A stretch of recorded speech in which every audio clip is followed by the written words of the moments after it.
কোন সন্তান যদি বাবা মার আগে মৃত্যুবরণ করে, বাবা তো সন্তানের লাশের পেছনে পেছনে যেতে পারে, বাবা সন্তানের কবরেও নামতে পারে। বলে কেন, বাবার কলিজায় কি মায়া দয়া নাই? বাবাও চিৎকার করে করে কান্না করবে, কিন্তু বাবাকে আল্লাহ ওই শক্তি সামর্থ্য মনোবল দিয়েছেন, বাবা সন্তানকে দাফন করে শোয়া কান্না করতে করতে উপরে উঠতে পারবেন, ওই শক্তি আল্লাহ বাবা দিয়েছে। কিন্তু কোন মায়ের জন্য সন্তানের লাশের পেছনে যাওয়া চলবে না, কোন মায়ের জন্য সন্তানের কবরে নামা চলবে না। কেন, দুনিয়ায় এমন কোন মা নাই যে সন্তানকে দাফন করার জন্য কবরে নেমে সন্তানকে শোয়া দিয়া ওই মা আবার সুস্থ অবস্থায় উপরে উঠবেন, এমন কোন মা নাই। সন্তানদের শোয়া নিজ লাশ হইয়া শুয়া পড়বে।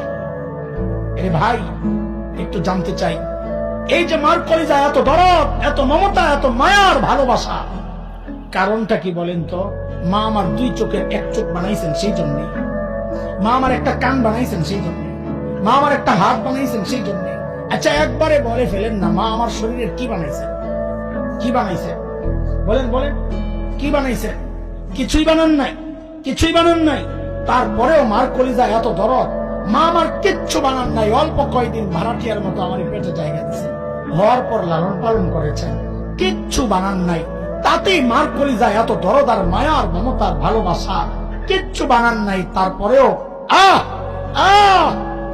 যে আল্লাহ আমার চোখ বানাইছেন, আল্লাহর কথা, যে আল্লাহ আমার হাত পা বানাইছেন, আল্লাহর কথা, যে আল্লাহ আমার এত এত নিয়ামত দিয়া বাঁচায় রাখছেন, আল্লাহর কথা নয়।